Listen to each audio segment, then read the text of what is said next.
So today I'd like to share with you something that I've been excited to tell you about since I first knew that I'd be making videos. And that's the story of how I lost 84 pounds in 1 year. Now, I think it's interesting the details of what I went through to lose that much weight. But I think perhaps more importantly is how I got to a point where I was willing to lose all that weight. Because, I'd been overweight for basically my entire life. I was a pudgy kid in second grade, and that basically never changed after that. Throughout the years, I would struggle with my weight a bit. I was never particularly happy about it. I would try to join in with my mom or my brother when they would go on a diet. I'd lose a little bit of weight here and there, but I'd never stick to it. I'd get frustrated and I'd just move on to other things. I'd get distracted, and anyway. So whatever diets I went on, I gained all the weight back. And that's basically just how my life went. That's just part of who I thought I was. I was just like, well, I guess I'm fat then. But in 2017, I'd been listening to Jordan Peterson for a year, and he had said a lot of things that were practical and helpful and motivating that I wanted to tackle that weight loss. So that's part of why I introduced him in the last episode. So if you haven't seen that yet, maybe you want to check that out. But yeah, so today I just wanted to talk a little bit about goals and schedules. That's the what I want to get into first. And there's a few other things that I want to explore about Jordan Peterson. I want to get into some of a few of the rules for life that I think are particularly helpful for fitness, but I want to save that for the end because, I want to focus on, telling my story. But first off, a bit of what Peterson had to say on goals and schedules. Most people don't like making goals because once you've identified a goal, then you've set up your conditions for failure. And people don't like experiencing failure. But if you set no goals, then all you're left with is, nothing. You'll never be able to attain anything that you want. So Peterson's advice, set some goals. And then schedules. People also are not particularly fond of schedules. They find it constraining, and the way that people write schedules for themselves, it almost reads like they're like a judge meting out a punishment or something. Like they just write it very vindictively, and you can't eat anything you enjoy. You need to work out until you're on the verge of throwing up. You need to study until your eyes fall out. And it's like, anyway, you just take one look at that list and you're just like, forget this. I'm gonna play video games. So anyway, people are pretty bad about setting up schedules for themselves. And Peterson's advice is just set up a life that you want to live. Set up a schedule that you'll enjoy. Include the things that you want to do, the things that are fun, and yeah. Anyway, but the rule the guideline that you want to stick with is that if a day ends with you being in a worse position than you were at the start of the day, that's a stupid day. So you gotta build in some responsibility throughout the day. It doesn't have to be only that. You can include the things you enjoy. But anyway, so I found that as some useful guidelines. Oh, and I guess also if you don't hit your schedule with perfect accuracy, if you only get 50% done that you hope to get done, 50% is a lot better than 0%. So if you manage 50% this week, try to do 51% next week. That kind of improvement is, how you can get better and better at things. It doesn't take a lot to get closer to goals that you're aiming for. As long as you just continually make that effort. So anyway, I found the things that Peterson had to say on that very practical and helpful for structuring how I'm going to lose the weight. So before I get in on exactly what I did to accomplish my weight loss, just some disclaimers. I'm not a dietitian. I don't know everything, and it seems like there's always new information coming out that what we thought was unhealthy for you is actually very good for you, and vice versa. I guess some examples of that, of how these diet fads don't work the same for everyone, and just be cautious, is I was listening to a TED Talk where a woman was talking about these diets were designed with men in mind. Like how these diets came about was obese men who needed to lose weight for surgery is how the diet originated, and all the studies surrounding the efficacy of these diets was tested with only men. And just because to include women would be a confounding factor that they just didn't want to deal with. And well, subsequently, as women have attempted these diets, we have some preliminary information that it's messing with their bodies, making them feel terrible, and they're missing their periods. So anyway, I guess just a word of caution: just take everything you read on the internet with a grain of salt, and listen to what your body is telling you.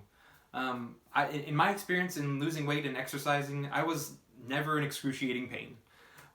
Maybe that's not the absolute best advice, because maybe you do need a little bit of pain to make a lot of progress. But in my experience, I made a lot of steady progress in being able to run a 5K, being able to lose a lot of weight without excruciating pain. So anyway, there's that.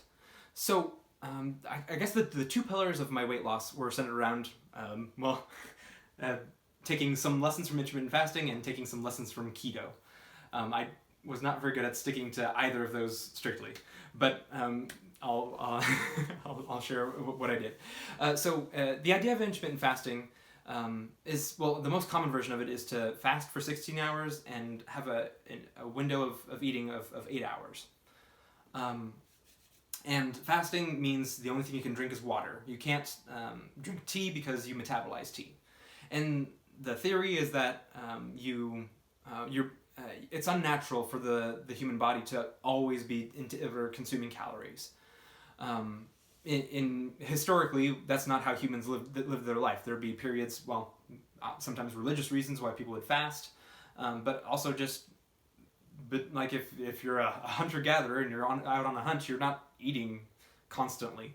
Anyway, so there's and what they theorize what it can do for you is that it can reduce inflammation, and it can induce autophagy, so your cells will start to consume the unhealthy cells. Anyway, I'm not quite sure about how effective intermittent fasting is in producing all those results. But the rule that I stuck to is to stop eating anything after 6 o'clock. And again, regardless of what fasting can do for you, I found this really helpful because, well, the food that I would normally eat after 6 o'clock after I had dinner was just, junk food, chips and ice cream and whatever. So if nothing else, I thought that was really practical. And I tried to, I guess if I was going to cut off at 6 p.m., then I should technically be starting eating at 10 a.m., but that just wasn't very easy for me. Sometimes I wanted to scramble some eggs before work, so I'd be eating at 8 o'clock, or maybe I'd take lunch to work, or I'd take food to work, but I would start eating at 9 because I was hungry. Anyway, I wasn't very good at sticking to an 8-hour window, but I still think that keeping that intermittent fasting thing in mind was helpful to me. And the other thing I thought that was very helpful in my weight loss was borrowing from keto. Again, I didn't stick strictly to keto, but I just I knew that I should cut some carbs out of my diet, and that I wanted to incorporate some higher protein foods in my diet. So almonds, chicken, eggs, cheese, yogurt, things like that. And I thought that was very helpful. And I still ate things that are not keto approved, like apples and bananas. And I guess just a word of warning there on fruit, which is, it's good for you. Bananas are high in potassium and fiber and things like that. But when I was reading up on bulking and cutting, just because I was looking at fitness stuff, I read that people who are trying to gain weight are eating bananas. And I was just like, so I'm trying to lose weight and I'm eating bananas, but people are out there trying to gain weight, so they're eating. But anyway, it just kind of drove home the fact that there's a lot of sugar in fruits, and you just want to be careful about eating too much of it. So those are the two big things that I changed up in my life to lose weight. Fasting, kind of, and lower carb, higher protein diet. I'm trying to think. Oh, well, I guess perhaps the most difficult thing for me was just that I had to, I'm so lazy. I had to start boiling eggs and cooking chicken, and I had to do that consistently in order to bring that in my lunches. Because, actually, I really enjoy all the food that I ate. So that was, I guess, a blessing that it wasn't like, I was constantly suffering and craving things that I couldn't have. Actually, the cravings disappeared pretty quick after I changed up my diet. But it's just the keeping on top of the food prep that was tough for me. And so I guess just a note on Well, how do you lose weight? Maybe I should have opened with this part, but it's a fairly straightforward formula that there's calories absorbed less the calories that you burn every day, and if you burn more calories than you absorb, then you're going to lose weight. It doesn't really matter if you're eating ice cream or chips. And I would say that exercise doesn't really matter that much for if the only goal you have is to lose weight, exercise is not really a factor. At least that's been my experience of it. It's just you have to keep on top of what the food that you take into your body. You're never going to outrun a bad diet. But exercise is really good for you, and I want to talk a little bit about that too. So one of the things that I did as a fitness goal was, well, I decided to run a 5K. And I'd never really done a 5K before. I guess I'd done one in high school. I didn't train for it or anything. It was just part of a choir thing. And I didn't do too great because I definitely couldn't run it. But so this time around, I had some time to prepare. And so what I did is I downloaded an app called Couch to 5K. And it's a pretty straightforward idea. It just, what you need to do is you need to schedule 3 exercises a week, preferably not in consecutive days, and just listen to the prompts. It'll say, okay, start walking. All right, run, and you run for a minute, and then it'll say, okay, start walking, and then you can walk for 2.5 minutes, and then start running again, and so on and so forth. And so it starts you off very easily, because I mean, if I were to try to do 5K training on my own, I'd be like, well, I guess I just run until I can't, and wear myself out really quickly. But what this does is it gives you like, okay, run for a short burst, catch your breath. Run for a short burst, catch your breath. And it just eases you into running. And, well, it's a doable exercise just straight out of the gate. So that was encouraging, that it's like, okay, I can manage this. And then slowly over time, like the first 2 or 3 exercises don't change. But then it starts to ramp up, where your walking breaks are shorter. Instead of 2.5 minutes, now you have 2 minutes that you get to walk. Or the running time increases. Anyway, it eases your way into being able to run the whole thing. And there's a free version of the app that gives you the first 4 exercises for free, and I don't know, maybe there's new apps out there since I did that, because it's been a little while since I've done the 5K. But anyway, I just found that personally helpful, and it was well worth the money to buy it, just because, well, it was nice as a sign of commitment to what I wanted to accomplish, to drop whatever the $8 that it cost me. So that's some of my experience with exercise. So I unfortunately didn't get to complete my 5K training because I injured myself.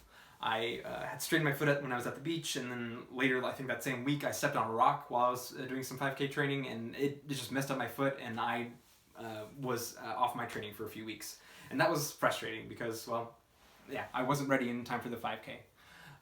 So I'm not sure exactly what lesson you want to take from that. I guess just be mindful of your surroundings and be cognizant that there's risks in exercising. So just do what you can to mitigate those risks, I suppose. Because yes, when the 5K eventually came, I ran for, I don't know, I think I probably ran for 10 minutes, but yeah, eventually I couldn't do the whole thing because I didn't finish that training. Let me think. I guess one last kind of random thing on exercise, but I felt was important just because, well, personally, I have, my family seems to have a history of back problems, and I found out that that crunches are actually dangerous for your back. So if you want to work out your abs, your core, without risking your back, do leg raises instead, and I think they're actually more effective. And if you want to learn more about how to do a proper leg raise, I've left a link to a video in the doobly-doo down below. Now, I lost all this weight, but where am I at today? Well, I've since packed on 13 pounds since that photo, and well, I kept to that 6 o'clock cutoff point for fasting, but I started to, well, slack off with that food prep, that dreadful food prep, and I sort of got away with it for a little while. But of course, with cheating and eating out with friends, and anyway, It's started to catch up with me. So I promised myself that I'd never go over 200 pounds again. So I'm starting to reinstitute some of the habits to keep on top of my weight. So I'm boiling eggs again, and I've got some chicken downstairs that I need to bake shortly. But yeah, anyway, so that's some of my experience with weight loss and exercise. Hope that was helpful to you. And yeah, I thought I'd close out this video with just some helpful rules for life that I think are applicable in fitness as well. So yeah, I guess just a funny note about this book. I've never really opened this book before because, well, I got the audiobook version of it and I listened to it that way. But yeah. Well, anyway, rule 2. Treat yourself like someone you're responsible for helping. Now, that's kind of an interesting rule that Peterson describes here. He begins the chapter talking about how when a person goes to the doctor and they get a prescription, a third of those people won't fill out the prescription, and then the remaining 2/3, half of those people won't take the dosage properly. They'll just skip taking it altogether, or they'll stop halfway through. But then he compares that to what happens when a person goes to the vet. They'll fill out their prescription properly and administer it exactly as instructed. Although, well, I mean, much more so with their pets than with themselves. And some of what Peterson speculates there is that, well, people don't necessarily like themselves that much. They don't respect themselves enough to take care of themselves properly. And I guess a way you could think about it is that, well, of all the people in the world, you have more reason than anyone else to not like yourself. Because you know you know everything you've done. You know all the aspects of your personality that are not that great. You know all the weak, how you're weak and pathetic as a person, and so it's not that surprising that people don't necessarily treat themselves with the respect that they deserve. So Peterson just encourages you to treat yourself like someone you're responsible for helping, and it's sort of like an inversion of the golden rule. Instead of treating others like you would have yourself be treated, it's treat yourself as you would like to be treated. And that's, anyway, it's important. It's definitely something that I don't think that I always act with my personal best interests in mind. I don't always treat myself with tough love. So I found that to be a good reminder. Rule 3, make friends with people who want the best for you. When I was losing weight, I was living at home with my parents, and it was nice that my mom was on Weight Watchers at the time, and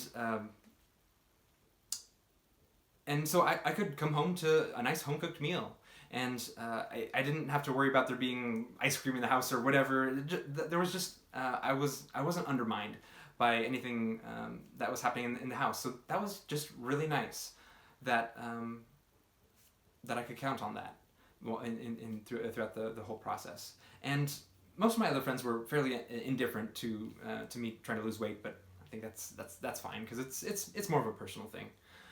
But I guess the word of caution that I throw out there is that if you have people in your life who actively seem to be trying to undermine you, when they see that you're trying to do things in your life to make yourself better, and they seem to want to drag you back down to their level, you need to distance yourself from those people and get them out of your life.